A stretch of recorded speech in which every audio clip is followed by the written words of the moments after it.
Stop trying to fit in a shoe that was not made for you. It's silly. It's absolutely fucking silly. And you can obviously wonder, you can obviously know, you can obviously understand that of course you're not going to be happy living in someone's freaking mouse-sized shoe when you're a size bear claw. Not saying I have big feet, not saying big feet are bad, not saying small feet are bad. Here I am just covering my ass because I know I don't want to be canceled. Because I know what is societally normal. And though I unconsciously push the boundaries, because the normal is frankly not my normal all the time. And I don't know who's normal. I don't know when these meetings are about the norms, but I think I miss them every time. Like an AA meeting, man. It's like, when are these meetings? Are you guys sending out emails? Who is agreeing on these societal norms? Is it unanimous? Is it like an outdated Congress? They don't know shit, bro. They're telling us, yeah, you gotta walk one foot in front of the other? Or, if I can functionally, if I have the mechanisms, if I have the resources to do it another way, and it works for me, who's to say my way's wrong? That's what I freaking hate, man. Carve your own path. Find what works for you. No one has the answers. Consuming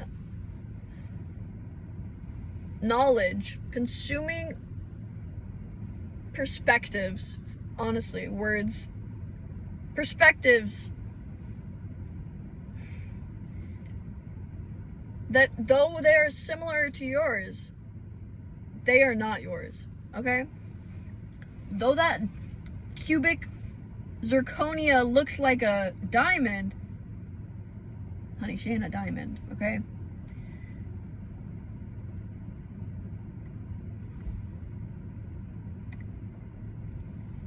Don't live in fear.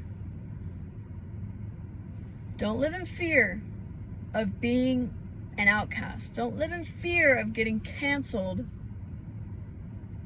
if the parameters, the methods and reasons one might get canceled do not align with your values.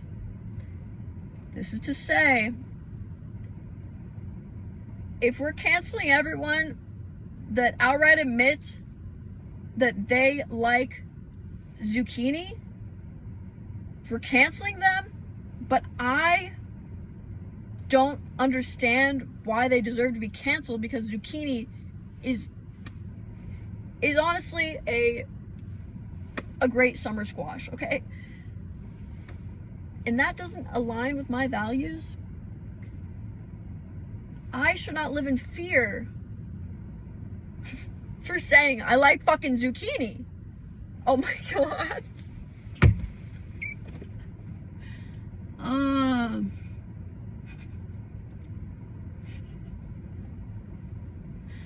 And that is a reason, kids, we should not curse. Because they all of them have other meanings, you know? And again, getting into linguistics, a word is just something we've attached meaning for generations to. But in that scenario, it just sounded a whole lot worse than what was intended. And that's the problem. I could spend, like I am right now, I'm wasting my day because I have so much to get off my chest, because I don't speak to anyone, because I haven't hung out with anyone my age all year. Not all year, man. It's like, no, the actual entirety of 2024. I did not have a single conversation with anyone in the 3D except my family. And I am frankly deprived socially. Oh my gosh. Oh my god, are we trauma dumping? Are we trauma dumping? We could be. Should be? No. Oh, that's just my good elf. he knows when to reel me back in. He's like, hey, ease up, boss. Oh my god. Thanks, Chuck. What did I call him earlier? Well, not Chuck, but alas. I am socially stagnating, but to whose degree of should I be concerned with meeting? Whose metric of social connection should I be trying to meet? If my life is not in a place where I can connect socially, have felt safe to connect socially, am healthy enough,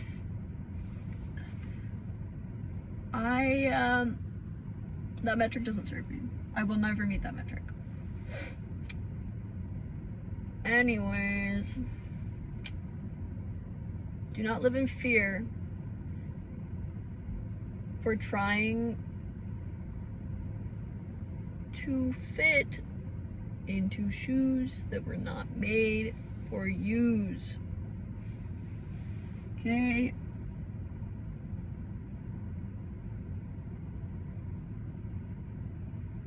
Don't spend your life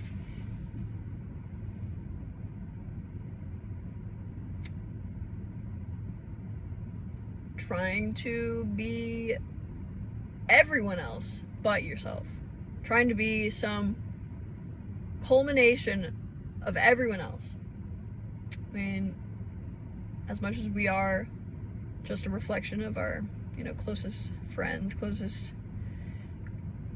everything experiences and lessons and whatnot, if you are actively feeling like your true self is not good enough, is not worthy of being shown proudly, and you would rather be in someone else's shoes, enjoy the life, enjoy the long road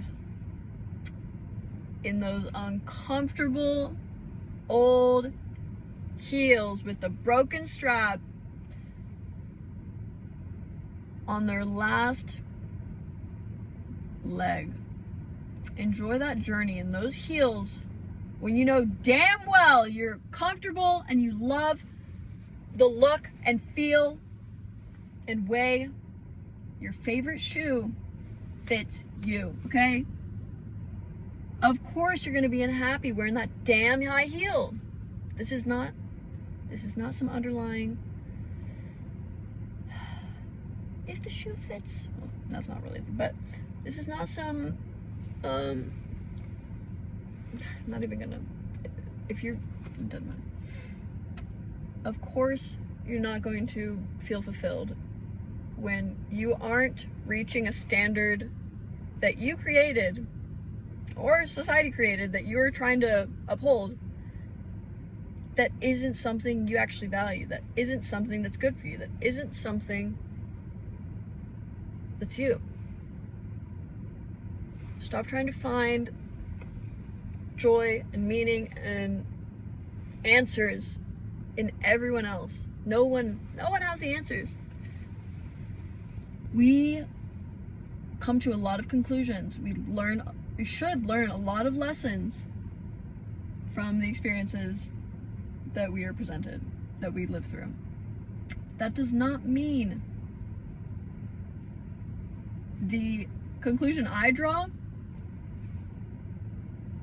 will save the next person when faced with that very seemingly similar situation. Their conclusion will be a little bit different. And if they were given my key to get out of that room, the door would stay locked. You have to carve your own path. You have to cut your own key. Hold on to that key.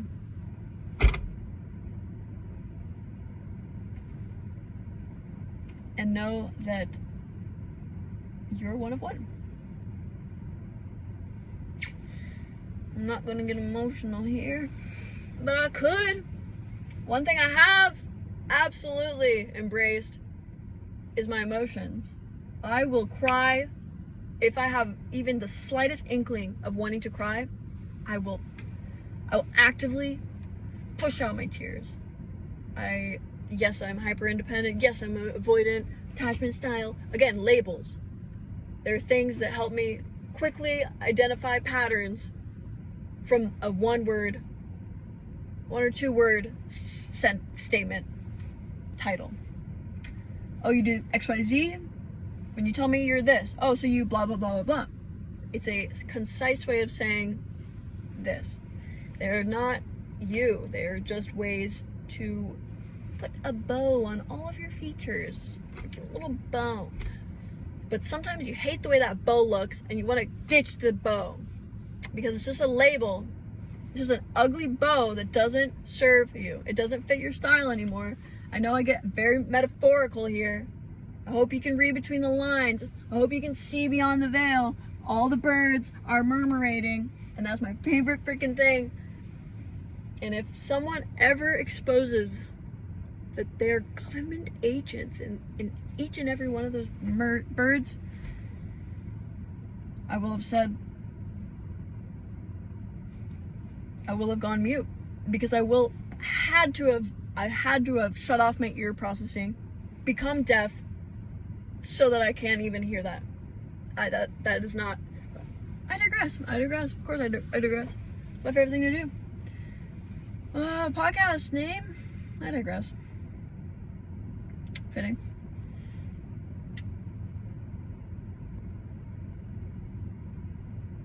I think I was saying, what I have learned is I can feel safe to feel my emotions.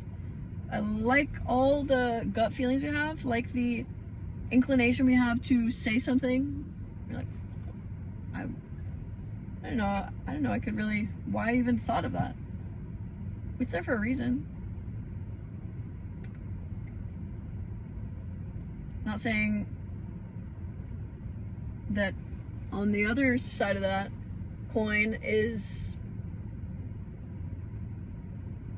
I mean, every time you connect with your intuition, you're reinforcing things, habits, statements. So if that is a toxic or negative, of course I'm gonna want to say the F-bomb, because for the last 10 years, if I want to say it, I'll say it. Though it's not constructive or healthy to me or anyone else. But if I'm having a conversation and I'm like, I really want to tell her that I was thinking about her and I just think she's the best. But I'm like, why would she want to know that? Why the fuck? Obviously, yeah, she would like to hear that, but like, what am I, some weak? It's not even worth her time. She's getting her groceries. She doesn't even have time to hear me tell her my thoughts. She's not my therapist, right? That's the cycle. That's how I went from A to B. And so I just want to say it.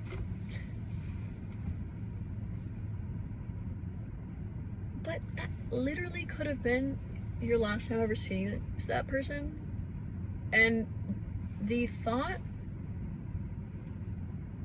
of having any sort of regret is truly my biggest fear.